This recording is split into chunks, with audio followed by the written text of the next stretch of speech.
Never miss a prediction videos. Channel subscribe करके bell icon press करें and stay updated for latest videos. Pandit ji, जहां तक अब बात ये चल रही है राजनीतिक गलियारों में, तो जो तीन लोग हैं, देखिए मैं बहुत सोच समझकर सवाल पूछ रहा है। अब गद्दी पर बैठे हुए हैं उद्धव ठाकरे, बैठना किसी को है देवेंद्र फडणवीस को, वो बहुत ललायित है मुख्यमंत्री फिर से बनने के लिए। और तीसरी शख्सियत ये है सुप्रिया सुले। अब शायद कुछ हमारे दर्शक है वो बोलेंगे कि ये क्या बोल रहे हैं, लेकिन जो मैं खुद पत्रकार रह चुका हूं, मुझे कुछ जो चीजें समझती है उनमें से सुप्रिया सुले, अजीत पवार, देवेंद्र फडणवीस और उद्धव ठाकरे, इन चारों में से 3 महीने के बाद इस मुख्यमंत्री पद के गद्दी का सबसे बड़ा दावेदार कौन होगा? क्या उद्धव जी बने रहेंगे या और कुछ तब्दीली हो सकती है? ये बहुत बड़ा सवाल है और बड़ा ही पेचीदा सवाल है, इसलिए इसका बहुत ही गहनता से और विश्लेषण करने के बाद मैं आपको जवाब दे रहा हूं। जी पंडित जी। सुप्रिया सुले की कुंडली का जब हम अध्ययन करते हैं, धनु राशि है और इस वक्त वो नेशनलिस्ट कांग्रेस पार्टी की नंबर 2 है जी। और उसकी कुंडली का जब हम अध्ययन करते हैं तो डेफिनेटली उसका मुख्यमंत्री बनने का कहीं भी आगे कम से कम 5 साल तक कोई योग नहीं है। हाँ, वो प्रधानमंत्री, उप प्रधानमंत्री, कहीं ना कहीं होम मिनिस्टर, कहीं ना कहीं फॉरेन अफेयर मिनिस्टर बन सकती है। धनु राशि है, धनु राशि के ऊपर साढ़े सती का आखिरी पड़ाव चल रहा है और इस वक्त उसकी गुरु की महादशा चल रही 2019 से 2035 तक। अब आपने बात करी देवेंद्र फडणवीस की कुंडली का जब हम अध्ययन करते हैं तो 22 जुलाई 1970 10:29 नागपुर में उनका जन्म हुआ है, बुधवार का दिन था। और देवेंद्र की कुंडली में केतु की महादशा जब से शुरू हुई तो गद्दी से फिसल गए। आपने अभी मुझे 3-4 नाम लिए जिसमें देवेंद्र फडणवीस को एस्ट्रोलॉजिकली मैं नंबर 1 इस गद्दी का दावेदार मानता हूं, क्योंकि केतु ने जो करना था उनके साथ कर दिया। वो गद्दी से विमुख हो गए। साल 1.5 साल उनकी प्रतिष्ठा तक को कहीं ना कहीं आंच पे आंच आ गई और 4-3-2019 से केतु की महादशा शुरू हुई। अब उनकी कुंडली में 4-2-2021 से चंद्रमा जो उनका उच्च का है, मंगल जो उनका उच्च का है, कहीं ना कहीं उनको 4 जुलाई 2021 से 4 अप्रैल 2021 से 4/8/2021 तक पुनः ग्रह दशा के माध्यम से एक बार राजयोग का निर्माण करता है। और अगर उनको कुछ कम विधायक कम पड़ते हैं तो उसकी व्यवस्था भी कहीं ना कहीं उनके लिए हो सकती है। क्योंकि आपने पहला प्रश्न मुझे किया कि बहुत से लोग दिल्ली जा रहे हैं। जी जी। जो दिल्ली जा रहे हैं तो वो दिल्ली शरद पवार को मिलने नहीं जा रहे हैं जी, या दिल्ली जा रहे हैं तो किसी ऐसे व्यक्ति को मिलने नहीं जा रहे हैं जो सत्ता में नहीं है। सत्ता में आज शिखर पर 2 ही लोग हैं, एक का नाम नरेंद्र मोदी है और दूसरे जो हैं उनका नाम है अमित शाह। उनको ही मिलने जाते हैं, कोई तीसरे को मिलने नहीं जाते हैं।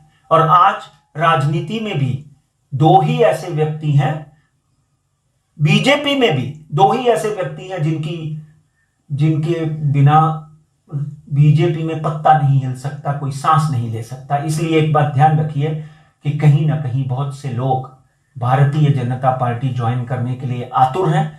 और इस वक्त तो मैं यही प्रार्थना करता हूं, आदरणीय बाला साहब ठाकरे ने जो शिवसेना का निर्माण किया था, मराठी मानुष अस्मिता का जो झंडा फहराया था, उस झंडे को उद्धव जी आपने ऊंचा करना है। उसके लिए आपको क्या डिसीजन, क्या निर्णय लेने हैं वो आप ही ने सोचना है।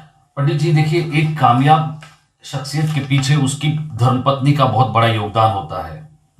मैं ये जो सवाल आपको पूछ रहा हूं, अब इस वक्त जो गद्दी पे बैठे हुए हैं उद्धव बाला साहब ठाकरे, उनकी धर्मपत्नी का नाम है रश्मि ठाकरे और जिनको बैठना है उनका नाम है देवेंद्र गंगाधर फडणवीस, उनकी पत्नी का नाम है अमृता फडणवीस। आप जब ये कह रहे हैं कि देवेंद्र के योग बनते हैं, तो क्या अमृता फडणवीस की कुंडली या उनके ग्रहों का आधार जो है वो देवेंद्र को मिल सकता है, या रश्मि ठाकरे की जो कुंडली है उनकी मजबूती उद्धव ठाकरे को कामयाब बनाने के लिए कारगर साबित हो सकती है?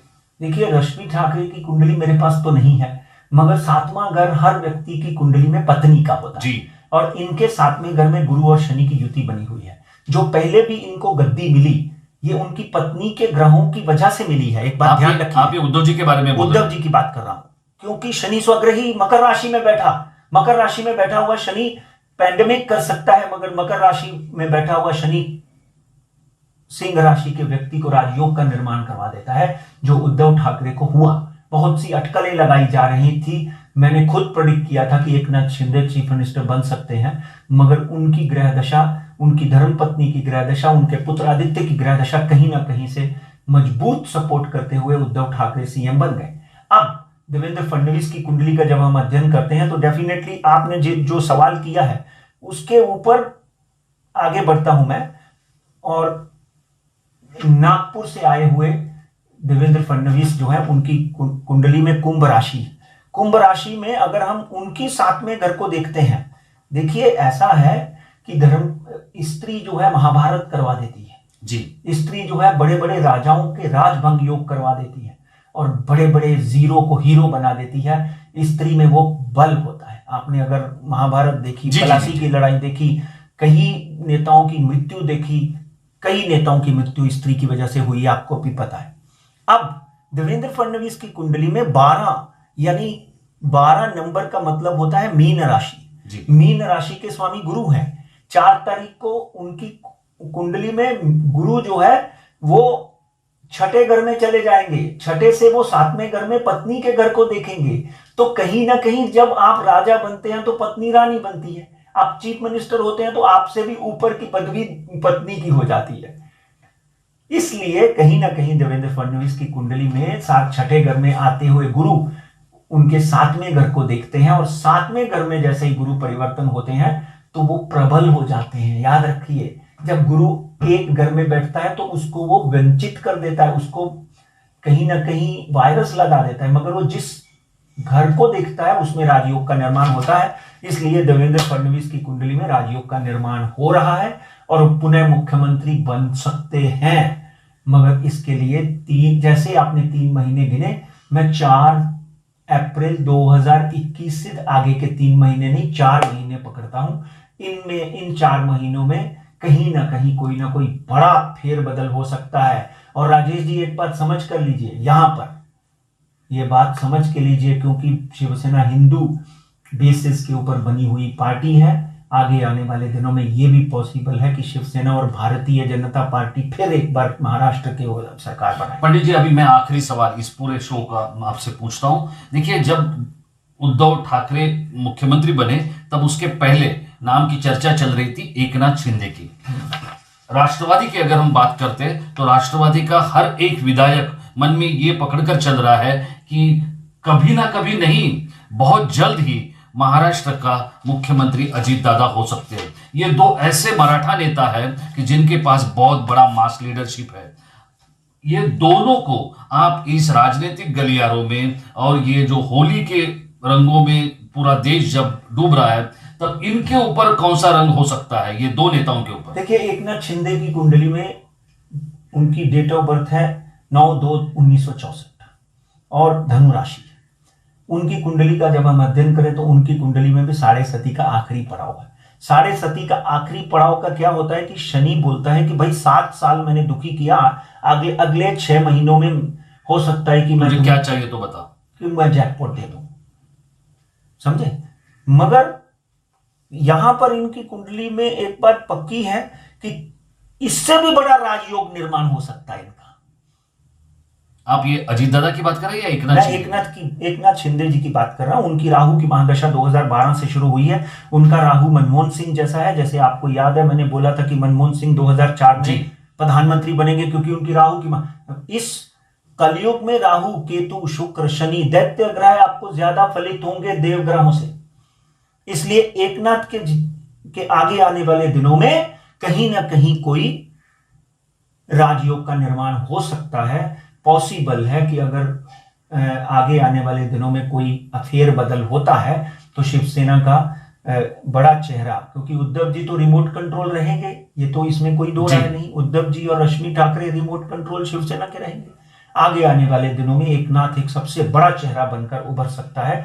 यहां तक परिवर्तन का सवाल है कि क्या एकनाथ जैसा व्यक्ति शिवसेना से निकल सकता है? ये एक सवाल आप कर सकते हो मुझे, और मेरे को लगता है कि आप करने वाले थे।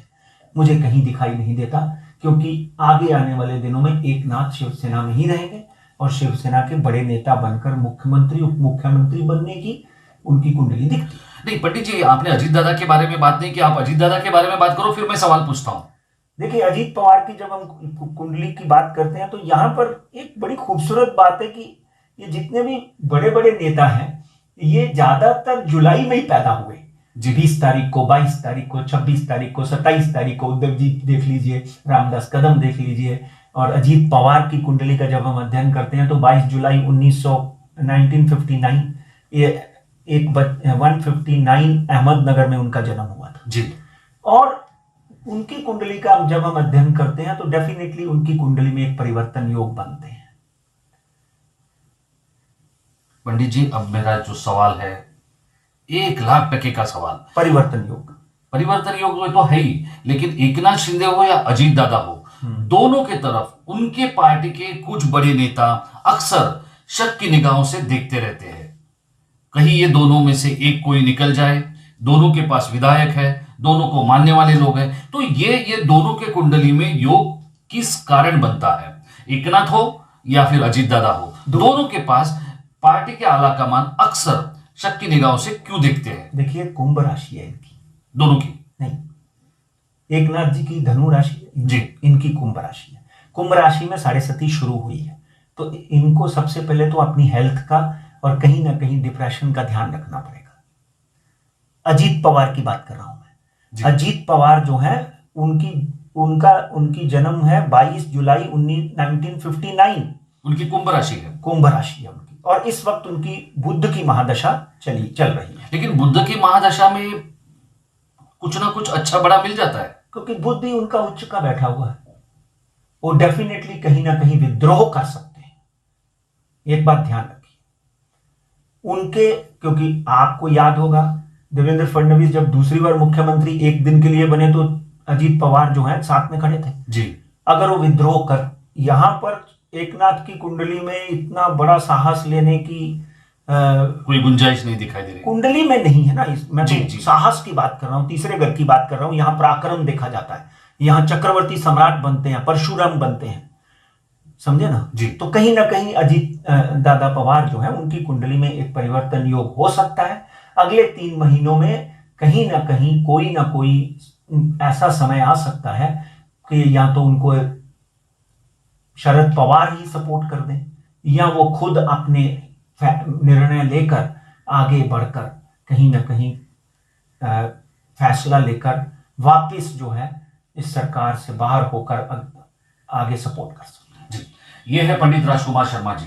इनके बारे में जाते जाते मैं एक ही बात बताता हूं। 2014 में जब नरेंद्र मोदी जी देश के प्रधानमंत्री बने, तब 2013 में मैंने इनसे बात की थी और इन्होंने उस वक्त ये भविष्य बताया था कि नरेंद्र मोदी देश के प्रधानमंत्री बन सकते हैं। तब बड़े बड़े राजनेताओं ने और राजनीति जानने वालों ने पंडित जी को ऐसे उल्लू समझा था। हाँ, लेकिन अब बात यह है कि नरेंद्र मोदी को हराने के लिए इस देश में अभी कोई उतना कद्दावर नेता दूर दूर तक नजर नहीं आ रहा है। यह है पंडित जी की भविष्यवाणी, और ऐसी भविष्यवाणी के लिए आप सॉल्यूशन एस्ट्रोलॉजी को सब्सक्राइब कीजिए और इस तरह का सुपर टॉक शो देखते रहिए। पंडित जी, आपने इस शो के लिए आपका समय दिया और काफी सारी रोमांचक बातें लोगों तक पहुंचाई, इसके लिए बहुत बहुत शुभकामनाएं। Thank you.